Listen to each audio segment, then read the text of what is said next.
Hello, welcome back to the channel and welcome back to Resurrect Autos HQ. Today guys, we're going to be continuing on this Abarth 595 Turismo Convertible. Yeah, got some bits and pieces, got the windscreen, so we'll be doing that today. I really want to look at this boot and you can see it's open. I really want to look inside that, look at the wires, get into sort of, you know, what's going on. It's really strange that the only thing that's not working on the rear is the brake lights. The other lights are working. Indicators, reversing lights, side lights at the back. They're all working. The only thing that's not working is the three brake lights and the boot switch. So it just doesn't make sense. There's power going to the lights, but not the brake lights. I'm thinking maybe the brake switch or even something else to do with the crash, because obviously, you know, it's been in a crash. So as that has had an effect on it, I just don't know in a minute. I've really got to dive into this and find out what's going on. There's a gremlin in that car that's stopping it. So we've got to find that gremlin, guys. we will. But it's looking a bit bare in here. Look, there's no other stock at the moment. I have been looking, I have been bidding, but they're just going up too high. You know, it just is what it is. You know, you just got to deal with it, and I do. So there we go. But before we get into it, guys, just a massive thank you, support, and everything that you're giving me on the channel. Really appreciate it. Starting to be spotted out and about in the truck, yeah, nice chats with the guys, supporters. You know, bump into a few of you. Few of you've been messaging me. You know, oh, I spotted you the other day. It's fantastic. If you ever see me, guys, just come up and have a chat. I'm just a normal guy, just marking, doing my stuff. You know, just come up and have a chat. I don't mind. So, yeah, enough of the waffle, guys. Let's jump into it. Let's do this. Right, I don't know if any of you've noticed, but the colour of the bumper is slightly different on the previous video, because I did do a little bit of undercoating on the bonnet itself, just to sort of, you know, just do a little prep work, making sure, rub down and stuff. I don't know if it helps the painters. It probably don't, but it probably does, you know, help when it comes to the cost. I don't know. We'll see what he says when I go and have a look, go out and show him the car. Hopefully he's not going to, you know, charge me a lot of money for this car, because I just need to keep getting the cost down. Basically, yeah. But it is a strange colour. It is a really pearl 3-stage. So yeah, I understand, but there's give and take in there. So yeah, we're gonna do the windscreen today. I've got to get that in, get that fitted, and then we can put the cowling and all the stuff and the you know, trims and panels and everything back on. And finish that all off, and then yeah, we've got to get those brake lights sorted out. I just don't know. I'll swap over the switches. I've got a brake switch on this one, and a brake switch on the red one out the front. I'll swap them over, see if it's that, and yeah, we'll just do a bit of digging. We'll just keep going with it and just keep looking at it. I might even plug in the computer to see if it will tell me, but if it's a broken wire, I very much doubt it will tell me whereabouts it will be. It ain't going to be that precise, those computers. It will just say like there's a break in the system, or there's a break in the wire, but it won't tell you where. So yeah, let's crack on. Before we do though, guys, before I do set up and we'll crack on with this windscreen, I just want to give a big shout out to Dave. Dave, he's watching, he knows what I'm talking about. He messaged me on an email and said, look, I've got this item that might help you out. Can I have your address and I'll send it to you? Didn't ask what it was, didn't have any other conversation but that. Little bit dubious, but went with it anyway, guys. And he sent me these. Like, incredible, like unbelievable. Really kind of you, David, to send me these bits and pieces, like the battery and the battery charger for my Makita stuff. It's obviously, you know, he's not using it. He didn't ask for any money for it. He even paid for the postage to send it to me. You know, I mean, it's so kind. Really grateful. that someone would do that. I'll just really appreciate it. So I just want to, yeah, thanks very much, David. Really appreciate it, mate. I won't say your second name, just in case you get messaged or anything like that, but you do know who you are, mate, and I really appreciate it. Thanks very much, and they're definitely going to come in handy, so I will definitely be using those. So yeah, thanks very much, Dave.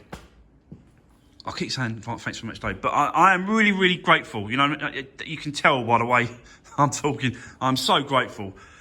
It's so kind of people doing that. It's just unbelievable. But let's crack on, guys. Let's get this windscreen in. I'll set you up. Well, I'll set myself up, and then I'll show you the new windscreen. I'll show you the bits and pieces what I've got, and then we'll go from there and we'll get it fitted, and then we'll move on. So let's do this. Right, guys. Before I just quickly set you up on the time lapse and we get this windscreen in and fitted, just want to quickly just say about this windscreen and the original one. So on these Fiat 500 Abarth convertibles, or just Fiat 500 convertible, sorry, they've slightly different shape to the original ones, because obviously you've got a wider piece at the top for the strengthening part for the convertible part of it.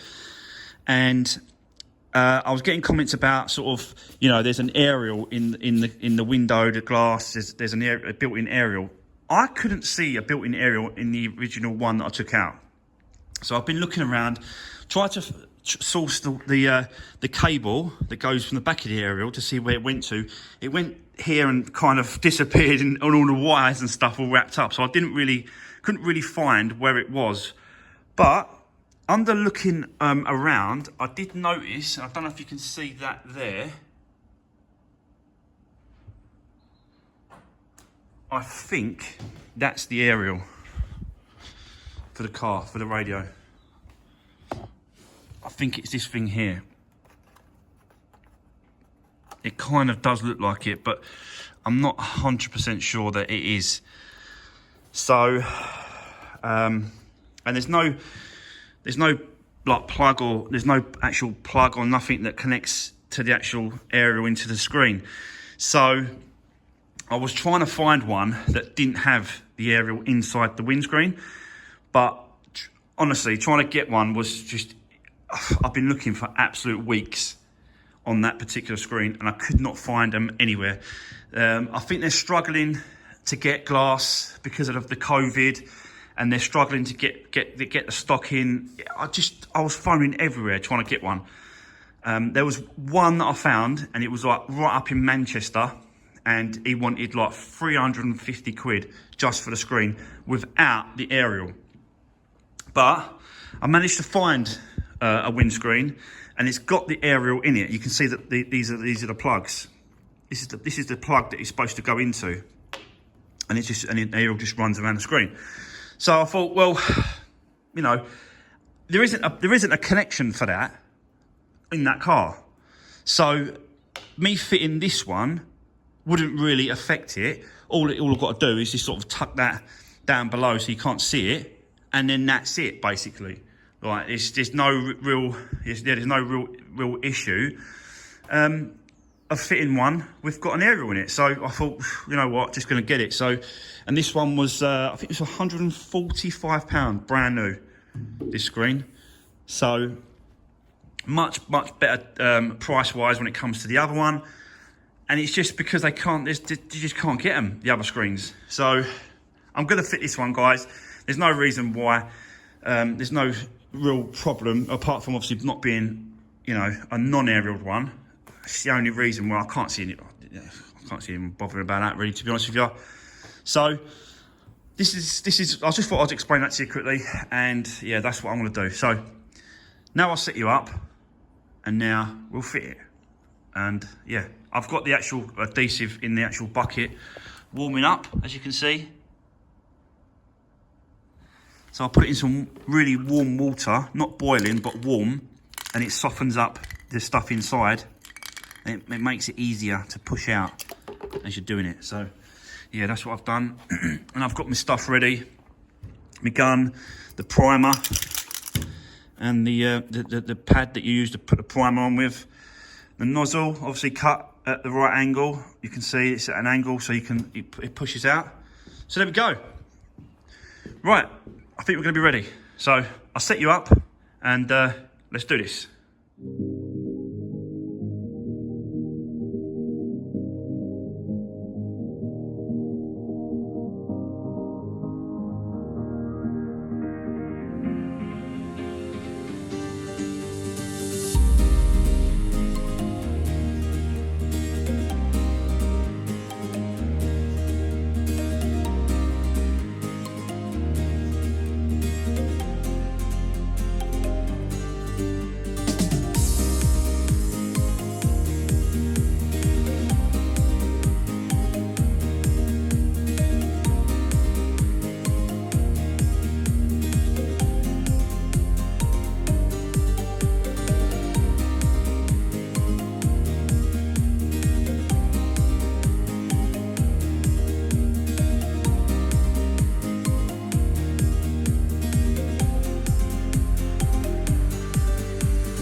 Okay guys, there we go.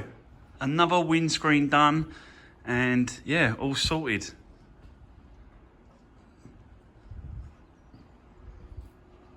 It's getting closer and closer. Just need to get the painting done now. And still got to get that airbag ECU cleared, the crash data. That still needs to be cleared. But you know, he's supposed to be coming over tomorrow, so I was going to try and get it done today so that it's all done so I can show you, you know, the dash all cleared and stuff, but he just can't get over here. So that's going to be on another video, I think. This one is kind of coming to him because I spoke to a few people now and they're all saying the reason why the brake lights are not working is because it was part of the crash. So once the crash happened, stamped on the brakes, it messed up the brake switch, and it's part of the airbag ECU is part of the braking system or something he's going on about. So I'm hoping that when he clears the data, the crash data, when he clears all that on the ECU, and that'll be it. That'll be it. But we don't know until it happens. So yeah, but you know, I've got it up to temperature. It runs, it starts, it's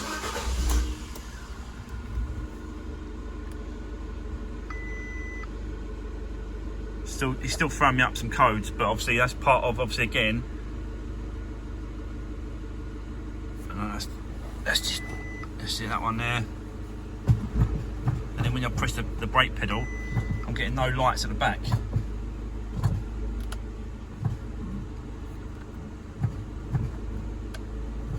Yeah, I'm getting no lights at the back at all. So he's saying it's because of that, but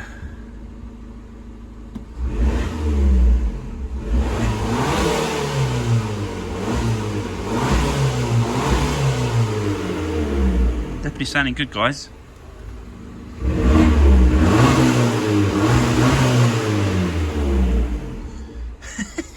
Can't wait to get this out, I tell you. Oh God. Like a kid at a candy store. Oh dear. Neighbours are gonna love me, I tell you, and I'll turn up with this. Yeah, so there we go. I've got to get this to the paint shop. So like, see what I mean? Like the actual side lights are coming on. So there's power going to it, and there's lights there. It's just that the braking, yeah, the brake system is not active. So the guy reckons it's all part of it. It's all part of that ECU down there. Oh, it's dark, sorry. Yeah, the crash data is on that. Once that's cleared, then he said it'll be good to go. But yeah, it's looking smart now. It's getting there, it's getting there. Right guys, that is going to be the end of today's video. Pretty short, this one, pretty quick. We just wanted to get the windscreen in, we'll get that sorted out. We've done that now. I've done all the trims on the inside. I've done all this, you know, for the window wipers. Sorted all that out. They're all in place. They're all right, all correct. So, yeah, hopefully, really hope get this guy. If the guy comes tomorrow, then I'm getting this to the paint shop by the end of the weekend, by the end of the week. So, and obviously I'm looking at some other vehicles tomorrow. Didn't win yesterday's vehicles. They just went up too high. The cars are just going up again in price, and you know, you got to stick to your guns. I can't just get cars for the sake of it. It's not a hobby. It's an actual job now. It's an actual sort of got to bring in some income. There's got to be a profit at the end of it. And yeah, I've got good at working out especially doing Fiestas and stuff. I've got good at working out what I need, what it's gonna cost, and you know what the end result is going to be. You definitely make your money when you buy the cars, not when you sell the cars. I've said this before, and that's just the way it is.